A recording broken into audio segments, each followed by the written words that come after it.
নিকট হেডফোন লাগায়া গান শোনো, মনে করছো দুনিয়ার কেউ টের পাইব না।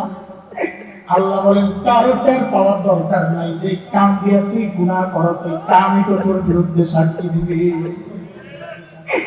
অন্ধকার ঘরে একা একা মোবাইল দেখো, নিন্দা ছবি দেখো, ভালো করে কেউ জানে না। আল্লাহ বলেন বান্দারে কারো জানার দরকার নাই। যে চোখ দিয়ে তুই গুনাহ করো, ওই চোখই তো তোর বিরুদ্ধে সাক্ষী দিবি। বলে চোখ নষ্ট, কান নষ্ট, বলে চামড়া সাক্ষী দিবে, যাবি কই? বলে চামড়া আবার কেমনে কথা বলবি? আসলে মাঠে চামড়াকে মানুষ জিজ্ঞেস করবে, কালুল জুলুদিহিম লিমা শাহিদতুম আলাইনা, এই চামড়া তুই আমার বিরুদ্ধে কেন সাক্ষী দিবি? চামড়া বলবে আনতাকাল্লাহুল্লাযী আনতাকা কুল্লা শাই, যে আল্লাহ তোমারে কথা বলার ক্ষমতা দিয়েছেন, ওই আল্লাহ আমারে কথা বলার ক্ষমতা দিয়ে তোমার বিরুদ্ধে সাক্ষী দেওয়ার হুকুম করেছেন। আমি করব কি? আমি আমার মালিকের পক্ষে। আর পোড়া কপাল বলবে সব জায়গায় দিন মারায়েন না। অসভ্য করে এইভাবেই বলে যে আপনারা হুজুররা সব জায়গায় খালি দিন মারান, গাদা দিন সব জায়গার জন্য। এটা ইহুদিদের কথা। এক সাহাবীকে এসে ইহুদি বলেছে, তোমাদের কেমন নবী বাথরুমে কেমনি কি করে সব শিখায় দেয়, এটা কেমন? হ্যাঁ, আমার নবী শুধু তাই না, শীতকালে কয়টা নিতে হয়, কোন দিক থেকে শুরু করতে হয়, কোন দিকে ফিরে বসতে হয়, সব শিখাইছেন। আর এটাই তো দিন। আমার দিন আমাকে খাওয়াও শিখাইছে, ঘুমানোও শিখাইছে। আমার দিন আমাকে বাজার করা শিখাইছে, বাজারে যাওয়া কি করতে হয় তাও শিখাইছে। রাষ্ট্র পরিচালনা কিভাবে করতে হয় আমার দিন তাও শিখাইছে। সব জায়গায় দিন মানতে হবে। কথা বলে ঠিক আছে? ওরা তো মনে করে দিন খালি মসজিদ। এই জন্য মসজিদ ওয়ালারা যখন বাইরে আসে ইমাম সাহেব, তো বলে হুজুররাও আবার আন্দোলন করে, দেখছো কেন? এখন ধারণা হইলো হুজুরদের আল্লাহ বানাইছে খালি তাবিজ দেওয়ার জন্য, খতম করার জন্য, জানাজা করানোর জন্য। এখন তো ওরা বাদ দিয়ে দিচ্ছে, জানাজা আমরাই করি। আমরা কাজ দিন দিন সংকুচিত করতেছে, মানে আমরা বেকার বানায় বসায় রাখি না। আমরা উন্নতির সব জরুরতে আগাইতে চাই। দিনই জরুরত হোক, দুনিয়ার জরুরত হোক, সব জায়গায় ওলামায়ে কেরাম আছি ইনশাআল্লাহ। মুহতারাম হাজির, এই ডাকটা আল্লাহ কখন দেবে? আমাদের মুফতি কারি তৈয়ব রহমাতুল্লাহি আলাইহি হাকিমুল ইসলাম, আমি বলবো কারি, ও যে সাখাত ভাই আসতেছে এদিকে দেখে আমার মুখ দিয়ে বেরিয়ে গেছে মুফতি। সাখাত ভাই না সুফি, আমার ভুল না করে আমি বলবো কারি তৈয়ব হয়ে গেছে মুফতি। ও ওদিকে নজর পড়ছে, মন ওদিকে। আল্লাহ ভাইও আসে কারি তৈয়ব রহমাতুল্লাহ, আমি দেখছি তো, আপনাদের জানা লাগে না, আপনাদের পক্ষ থেকে আমি তাকাইছিলাম। কারি তৈয়ব রহমাতুল্লাহি আলাইহি বলেন, এই ডাকটা আল্লাহ তাআলা জান্নাতি বান্দার মৃত্যুর সময় দিবেন। জান্নাতি বান্দার যখন মৃত্যুর সময় ঘনিয়ে আসবে, তো আল্লাহ তাআলা জান্নাতের ফেরেশতাদেরকে মালাকুল মউতের সাথে পাঠাবেন, যাও আমার মেহমানকে আগে নিয়ে আসো। এটা মেহমানের সম্মান। ঠিক আছে, নিয়ে আসেন। যেমনি আসেন নিয়ে করুন। এইভাবে যদি চলে চললো, না চললে বাদ। কারি তৈয়ব রহমাতুল্লাহি আলাইহি বলেন, জান্নাতি বান্দার যখন মৃত্যুর সময় ঘনিয়ে আসবে, তো আল্লাহ তাআলা মালাকুল মউতের সাথে জান্নাতের কিছু ফেরেশতাও পাঠাবেন মেহমানকে আগে নেওয়ার জন্য। এটা মেহমানের সম্মান। তো ফেরেশতারা এসে জান্নাতি মেহমানকে ডাকতে থাকবে, মালাকুল মউত বের হও, বের হও। কিন্তু রূহ লম্বা সময় শরীরের ভেতরে থাকে, একটা মহব্বত তৈরি হয়েছে, বের হতে চাইবে না। কি বলে ডাকবে ফেরেশতারা, তাও হাদিসে আসছে। ফেরেশতারা ডাকবেন এই কথা বলে, ইয়া আইয়াতুহান নাফসুল মুতমাইন্নাহ কানাত ফি জাসাদিত তাইয়িব উখরুজি ইলা রাউহিন ওয়া রাইহান ورب غير غضبان ও মুতমাইন নফস, এতদিন তুমি পবিত্র শরীরের ভেতরে ছিলা, এখন বের হও। কোথায় বের হবো? ইলা রাউহিন ওয়া রাইহান, বাগ বাগিচা জান্নাতের দিকে। রব্বি গায়রি গাদবান, তোমার ওই রবের কাছে যে রব আজকের পর আর কোনোদিন তোমার উপর অসন্তুষ্ট হবে না। এভাবে ডাকতে থাকবে। কিন্তু সমস্যা হলো রোহের সাথে শরীরের লম্বা সময়ের অবস্থানের কারণে মহাব্বত তৈরি হয়েছে, এখন বের হতে চাইবে না। তো ফেরেশতারা আল্লাহকে জানাবেন, আল্লাহ আপনার মেহমান তো আসতে চায়। এমন ঘটনা কোন কোন নবীর ক্ষেত্রেও ঘটেছে।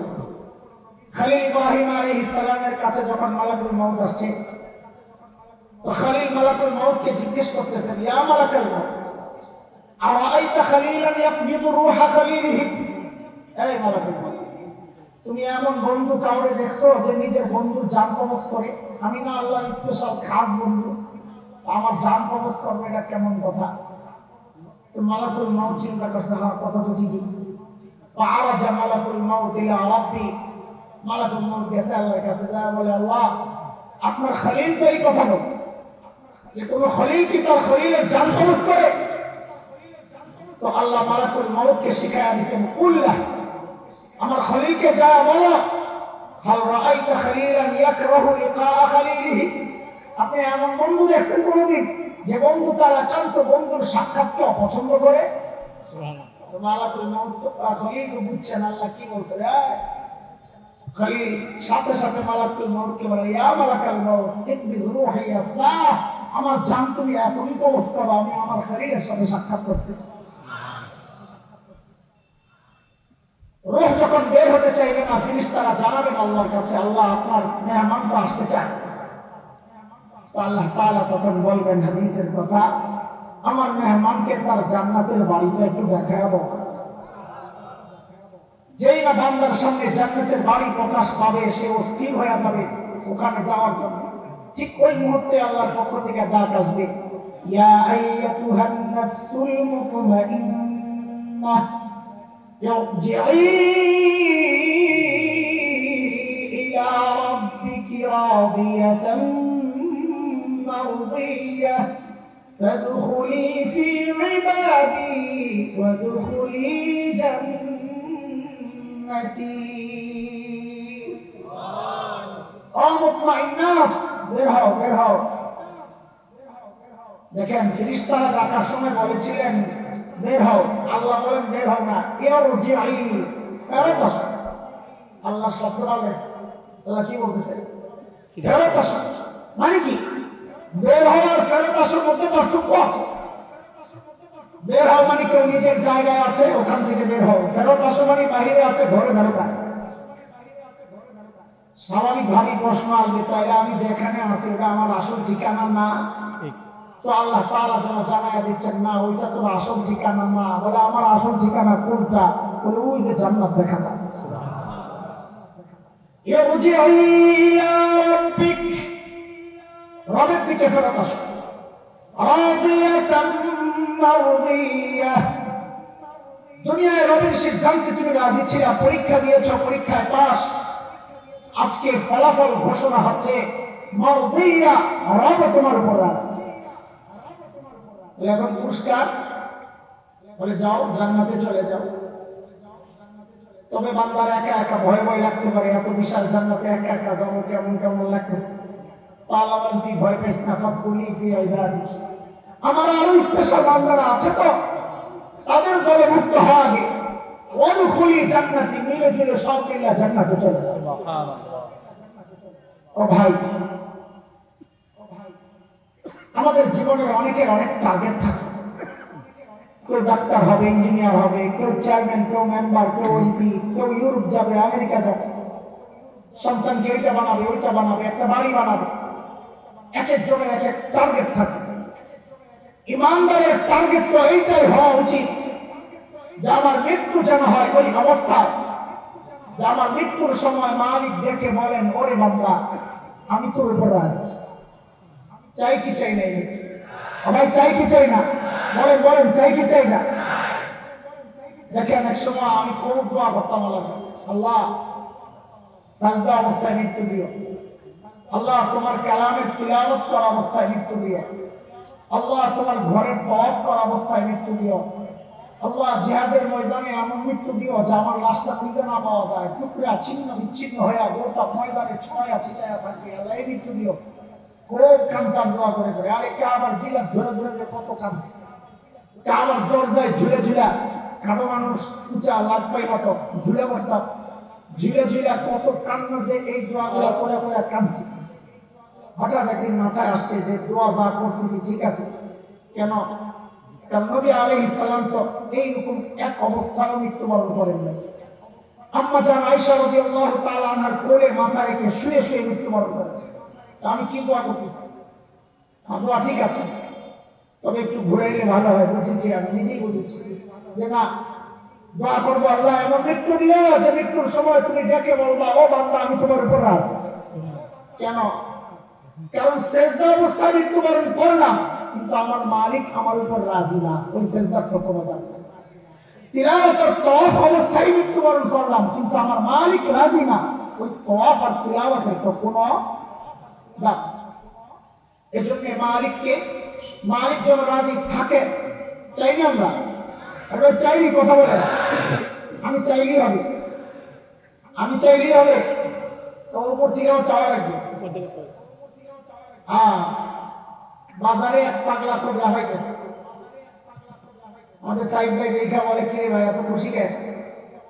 বলে খুশি হবো না, একটা ভালো খুব মারাত্মক সুসংবাদ আছে। পাগলার কথা, কি সুসংবাদ? বলে মন্ত্রীর মাইয়ারে বিয়ে করতেছে। হুজুর বলে আগে জানতাম পাগল, এখন দেখি পাগলের মাথা খারাপ। মন্ত্রীর মাইয়ারে বিয়ে করতেছে, কাম পাস না, কথা পাস না। হুজুর এত ঠাট্টা করাই কাম, হুজুর আগে গেছে। সুবহানাল্লাহ, কি আগাইছ? আলহামদুলিল্লাহ অর্ধেক আগাই গেছে। কি করছস তুই পাগলা? আমি তো রাজি, আমি রাজি। তো কাম অর্ধেক আগে গেছে না? বিয়ের মধ্যে কয়জনের রাজি লাগে? দুই পক্ষের রাজি লাগে। আমি এক পক্ষ, আমি তো রাজি, তো অর্ধেক আগে গেছে। দোয়া না করবেন, বাকি অর্ধেক জমা কাম সেরা। এই জন্য আমি খুশি, কাম অর্ধেক আগে আমাদের হালত হয়ে গেছে। আমরা রাজি, সব জান্নাতে যাইতে রাজি। এবার উপর থেকে আল্লাহ তো রাজি থাকা লাগে। তো আল্লাহকে রাজি কেমনে রাখবো? দেখেন, এর জন্য আমাদেরকে আল্লাহকে রাজি করতে হবে। করণীয় কি? করণীয় ঠিক করি, হিসাব সোজা। করণীয় দুইটা, আল্লাহকে রাজি করতে হবে, আল্লাহকে রাজি রাখতে হবে। বলেন তো করণীয় কয়টা? আল্লাহকে রাজি করতে হবে, আল্লাহকে রাজি রাখতে হবে। সময় যেহেতু কম, রাজি কেমনে করবো এটারে বাদ দিলাম। রাজি কিভাবে রাখবো এটা নিয়ে একটু কথা বলি। আল্লাহকে রাজি কিভাবে রাখবো? বলে আল্লাহকে রাজি রাখার অনেক পথ, সময় কম, আমরা একটাকে নিলাম। আল্লাহকে রাজি রাখার একটাই পথ, সেটা হচ্ছে গুনাহ ছেড়ে দিতে হবে। কি করতে হবে? গুনাহ ছেড়ে দিতে হবে। গুনাহ করলে আর আমল করতে করো, মালিক রাজি থাকবে না। আল্লাহ ওয়ালা হযরত আশরাফ বুজুর্গ, আল্লাহ ওয়ালারা অনেক বেশি আমল করে আল্লাহ ওয়ালা হয়। জি না, এমন হইতে পারে আমারও আপনার চেয়ে আমল কম। তো বলে আল্লাহ ওয়ালা কেমনে হইলো? বলে মানুষ আল্লাহ ওয়ালা আমল বেশি করে হয় না, আল্লাহ ওয়ালা হইতে হইলে গুনাহ ছাড়তে হয়। এটা হাদিসের কথা। নবী আলাইহিস সালাম বলেছেন, ইত্তাকিল মাহারিম তাকুন আবাদান নাস। যদি সময়ের সবচেয়ে বড় আবেদ হতে চাও, রাস্তা একটাই, হারাম ছেড়ে দাও, গুনাহ ছেড়ে দাও। ছোট্ট একটা বালতি তলা নেই, ফুল স্পিডে কল ছেড়ে দিছে। বলেন তো এই বালতি ভরবে কয়দিনে? ভরবে? বিশাল বালতি, তলা আছে, পানি পড়ে 1 ফোঁটা 2 ফোঁটা, টিপ টিপ টিপ টিপ। কোনদিন ভরবে কি ভরবে না? ভরবে, ভরবে। কারণ কি আছে? তলা আছে। আল্লাহ ওয়ালারা আমল যদি কমও করে, কিন্তু ওই যে তলা যেহেতু আছে বালতি ভরেই যায়, আমাদের তলা নাই, ফোন স্পিড আমল করলেও থাকে না, সব গায়েব হয়ে যায়। এই জন্য মালিককে রাজি রাখতে হলে কি করতে হবে বলি, জোরে জোরে সবাই। এখন যুবকদের মধ্যে এই প্রেরণা খুব, আলহামদুলিল্লাহ আমাদের সাথে খুব মশওয়ারা করে, হুজুর গুনাহ ছাড়তে চাই, পারি না। এটা মহামারী, গুনাহ ছাড়তে চায় কিন্তু পারে না। কি করা? তো আমাদের বড়রা কোরআন হাদিস ঘেটে ঘেটে গুনাহ ছাড়ার অনেক সহজ রাস্তা বের করছে, যেটা এইভাবে চলো, এইভাবে চলো, এইভাবে চলো, তো গুনাহ ছাড়া সহজ হয়ে যায়। আমাদের যেহেতু সময় কম, আমি এক দুইটা বলি হুজুর হযরত আসা পর্যন্ত। গুনাহ ছাড়ার কিছু সহজ রাস্তা, টিপস। আচ্ছা বলেন আপনারা, এই যে এখানে বসে আছেন, গুনাহ করতেছেন? করেন না? গুনাহ যে ছাড়ছেন কষ্ট লাগতেছে? কষ্ট লাগে না? তো বুঝা গেল এখানে একটা কারণ আছে, যে কারণের কারণে গুনাহ ছাড়ছি কিন্তু কষ্ট লাগে। ওই কারণটা, ওই কারণ খুঁজতে খুঁজতে পাওয়া গেছে। ওই কারণ হইল, নেককাররা যখন একসাথে থাকে তখন গুনাহ ছেড়ে দেওয়া সহজ হয়। ওই কথাটাই আমরা বলি, বুঝাইতে পারি না। এর ভাই জীবনে কি যাই করো, তুমি যত বড় মানুষ হও, একজন হক্কানি বুজুর্গের সাথে সম্পর্ক করো, একজন আল্লাহওয়ালার সাথে সম্পর্ক করো, বায়াত হও, মুরিদ হও। এটা বললে আমার অনেকের আগুন ধরে, এই শুরু করছে দাঁতি কথা ভাবছে, পীর মুরিদি সইতে পারে। এরা কারা?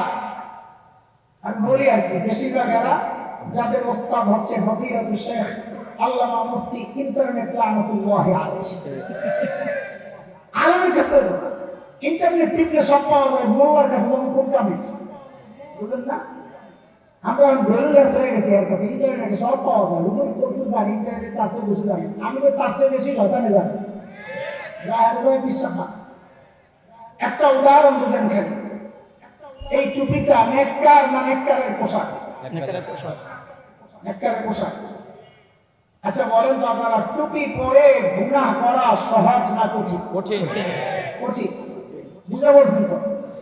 টুপি পরে গুনাহ করা কঠিন। এই টুপি নেককার না নেককারের পোশাক? নেককারের পোশাক। খুব ভালো করে বুঝেন, নেককারের পোশাকের সাথে থাকলেই গুনাহ করা কঠিন হয়ে যায়। তাহলে সরাসরি নেককারের সাথে থাকলে তো গুনাহ করা অসম্ভব হয়ে যায়। এটা কে বুঝাবে?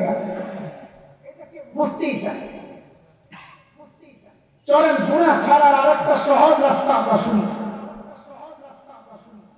একেবারে মনোযোগ দিয়ে শোনেন, 1-2 মিনিটের কথা। কি বলবো, সবাই তো কম, যেহেতু অনেক বুজুর্গ আছেন, ছোট মানুষ। ও ভাই যুবক, বিশেষ করে তোমাদেরকে বলি, গুনাহ করার সময় একবার তো ভাবো, এই গুনাহ সহ আমাকে মালিকের সামনে দাঁড়াইতে হবে না? দাঁড়াইবে না? কোরআনের কথা, ইয়াউমা ইয়াকুমুন নাস, ইয়াউমা ইয়াকুমুন নাসু লিরাব্বিল আলামিন। সমস্ত মানুষকে রব্বুল আলামিনের সামনে একদিন দাঁড়াতে হবে। আর একদিন হযরত আব্দুল্লাহ ইবনে ওমর আয়াত তেলাওয়াত করতেছেন, ইয়াউমা ইয়াকুমুন নাসু লিরাব্বিল আলামিন। হায় আল্লাহর সামনে দাঁড়াইতে হবে। কেমনে দাঁড়াবো, কি জবাব দিব?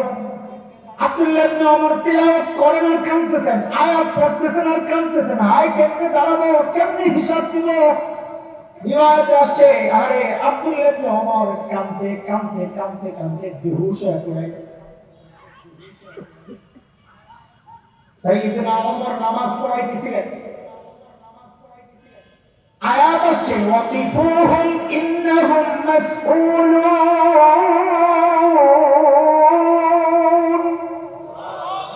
হাসরের মাঠে একটা চিত্র, আল্লাহ হাসরের মাঠে কাউকে কাউকে ফেরেশতাদের মাধ্যমে দাঁড় করায় দিবেন, বলবেন ওয়াকিফুহুম, এগুলারে থামা, এগুলারে আটকা আটকা। কেন? ইন্নাহুম মাসউলুন, এগুলার জিজ্ঞাসাবাদ করতে হবে। আরে এই আয়াত তো ওমর সম্পর্কে না, ওমর তো জান্নাতি, নবী বলেছেন ওমর ফিল জান্নাহ, ওমর জান্নাতি। আল্লাহর হাবিব ওমরের বাড়িটাও জান্নাতে দেখে আসছেন। সেই ওমরে আয়াত পড়ে আর নামাজের মধ্যে কাঁদতেছেন, হাই রে যদি আমারে আটকায়া দেওয়া হয় কি জবাব। সাইয়েদনা আবু বকর এত বড় মানুষ,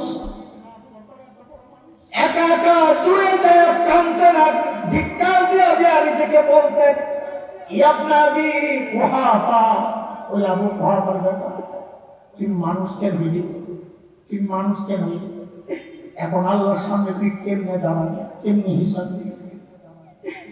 গাছের কাছে দাঁড়ায় দাঁড়া আবু বকর কাঁদতেন আর বলতেন, ইয়া লাইতানি কুনতু ওয়ারাকাবিনাস সাজারা তুদাবু ওয়া তুকাল, হায় মানুষ না হয়ে যদি গাছের পাতা হইতাম,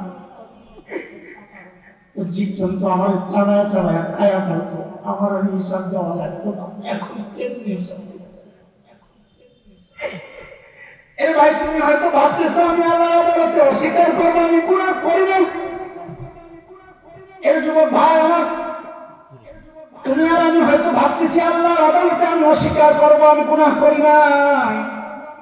আল্লাহ বলেন বান্দারে সেই সুযোগ তো আমি রাখি নাই। কেন? বলে তোর সাথে একটা দুইটা না আটটা সিসি ক্যামেরা আমি ফিট করে রাখছি। কয়টা সাক্ষী? কয়টা সাক্ষী? যাও যাও যাও, কই যাও গুনাহ করবা, খবরদার ওই সাক্ষী যেন একটাও টের না পায়। এক নম্বর সাক্ষী যেই জায়গায় দাঁড়ায় গুনাহ করবা, ওই জায়গা তো আল্লাহর আদালতে সাক্ষী দিয়ে দিবে। কোরআনের কথা, ইয়াউমাইযিন তুহাদ্দিসু আখবারাহা বিআন্না রাব্বাকা আওহা লাহা, জমিন কথা বলবে আল্লাহ আমার প্রতি গুনাহ করছে, আমি সাক্ষী। বলে আমি ট্রেনের উপর চড়ে চড়ে গুনাহ করবো, বলে তাও বাঁচবি না কেন? বলে কারণ তোর হাত সাক্ষী দিবে, পাও সাক্ষী দিবে, কই যাবি? আল-ইয়াওমা নাখতিমু আলা আফওয়াহিহিম ওয়া তুকাল্লিমুনা আইদিহিম ওয়া তাশহাদু আরজুলুহুম বিমা কানু ইয়াকসিবুন। হাত কথা বলবে আল্লাহ আমার দিয়ে গুনাহ করছে, আমি সাক্ষী। পাও বলবে আল্লাহ আমি হেঁটে হেঁটে যায় গুনাহ করছি। বলে হাত পাও নাই তাইলে কে সাক্ষী দিবে? আল্লাহ বলে বাঁচবি না তুই কেন? বলে তোর কান সাক্ষী দিবে, চোখ সাক্ষী দিবে, চামড়া সাক্ষী দিবে, চামড়া।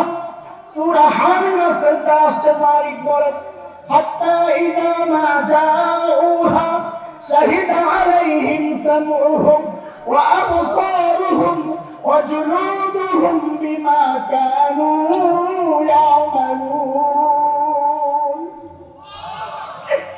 এর যুবক হেডফোন লাগায়া লাগায়া গান শোনো, মনে করছো দুনিয়ার কেউ টের পাইব না। আল্লাহ বলেন কারো টের পাওয়ার দরকার নাই, যে কান দিয়ে তুই গুনাহ করছ ওই কানই তো তোর বিরুদ্ধে সাক্ষী দিবে। অন্ধকার ঘরে একা একা মোবাইল দেখো, লেম্বা ছবি দেখো, আর ভালো করে আর কেউ জানে না। আল্লাহ বলেন বান্দারে কারো জানার দরকার নাই, যে চোখ দিয়ে তুই গুনাহ করছ ওই চোখই তো তোর বিরুদ্ধে সাক্ষী দিবে। বলে চোখ নষ্ট, কান নষ্ট, বলে চামড়া সাক্ষী দিবে, যাবি কই? বলে চামড়া আবার কেমনে কথা বলবি? আসলে মাঠে চামড়াকে মানুষ জিজ্ঞেস করবে কালু লিজুলুদিহিম লিমা শাহিদতুম আলাইনা, এই চামড়া তুই আমার বিরুদ্ধে কেন সাক্ষী দিবি?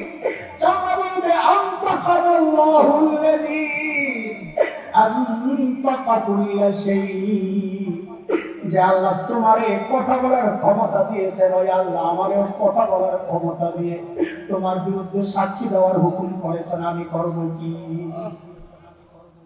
সাক্ষী তো শেষ হয় নাই, তুই সাক্ষী হয়ে গেছে। ওয়া ইন্না আলাইকুম লাহাফিযিন কিরামান কাতিবিন ইয়ালামুনা মা তাফআলুন।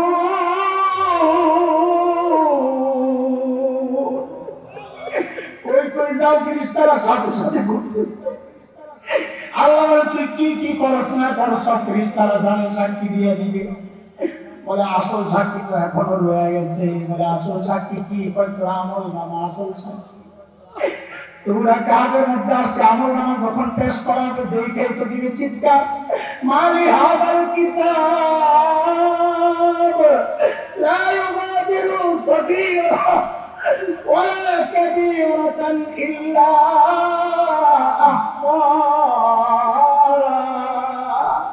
এটা কেমন আমল নামা আমার একটা ছোট গুণাও ছোট নাই বড় গুণাও ছোট নাই আরে চিৎকার করে আপনার হাত পা বাম হাতটা দে তো কেমনে দিব পেছন দিয়ে কলিজা ছিদ্র কইরা বাইর করে দিবে যেই না বাম হাতে আমল নামা দিবে আরেক চিৎকার وأما من أوتي كتابه بشماله فيقول يا ليتني لم أوت كتابيه هيا من مسك আমার না দাও হতো ولم أدري ما حسابيه আমি জানি না এখন আমার হিসাব কি হবে দুনিয়ায় টাকা পয়সা দিয়া বিচার পাল্টাইতাম আজকে টাকা পয়সা আমারে বাঁচাইতে পারতেছে না মা আগনা নি মালিয়া ক্ষমতার দাপট দেখায় বিচার পাল্টাইতাম আজকে আমার ক্ষমতাও শেষ হয়ে গেছে এখন আমি করব কি আওয়াজ আসবে এখন আর কিছু করার নাই ফেরেশতাদেরকে আল্লাহ হুকুম করবেন খুযুহু ফাগুল্লাহ খুযুহু ফাগুল্লাহ দাঁড় করে বের করা এগুলো বের করা ثم الجحيم صلوا তাইনা হেদারিয়া জাহান্নামে ফেলা ভাই গুনাহ করার সময় একবার তো ভাবো গুনাহ আল্লাহ তাআলা আমাদেরকে গুনাহমুক্ত জীবন দান করেন গুনাহ ছাড়বো ইনশাআল্লাহ কেন ছাড়বো মালিককে রাজি